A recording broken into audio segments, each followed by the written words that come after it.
Alignment providers and fellow dental colleagues. Something really cool just happened. I had an associate who was so motivated to speak to me. They went to my LinkedIn profile, they found my mobile and they gave me a buzz. And they had a question about NLP and how that works in dentistry. So my disclaimer is I don't really know much about NLP except what the great masters have taught me and things that I've picked up in lectures.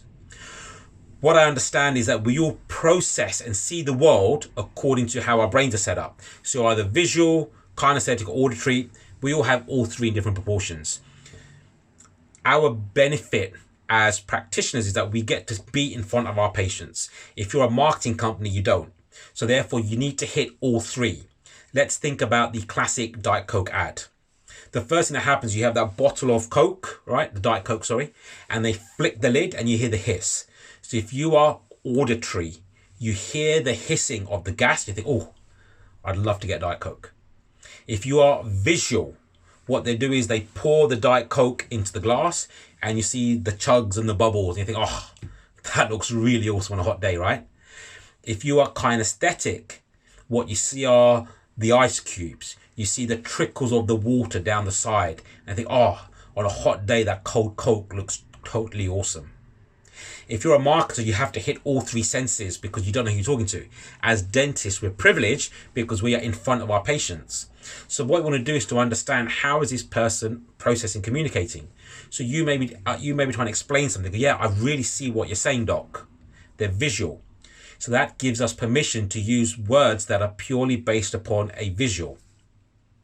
They may say, yeah, I really hear what you're saying, man. I get a lot of people like that where I work.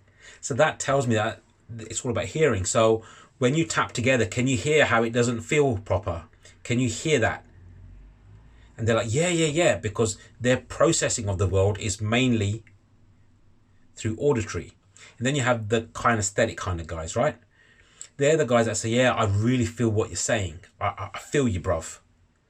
These are the kind of patients that when we're talking about the teeth, it's about, can you feel how the gum feels different around a infected site or an inflamed site compared to the healthy site? Let me show you again. Can you feel how it's different? What we find is that if we start to employ more sophisticated ways of communication, if we have much more effective communication using a range of things, our aligner revenue is going to go up.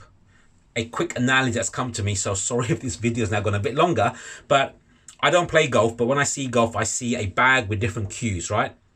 It would be insane to just have a putter. You will not play golf with just a putting thing, right? You need to have the drivers and the sand things, all that kind of stuff. In the same way, as a dentist, to have one way in which we communicate is obscene and absurd. What we need is a range of tools of communication. So, oh, you're visual, bang. Oops, you're auditory and you're a D personality, bang. If we can start to be more sophisticated, what we're going to see is that the effects this has on our business goes up exponentially.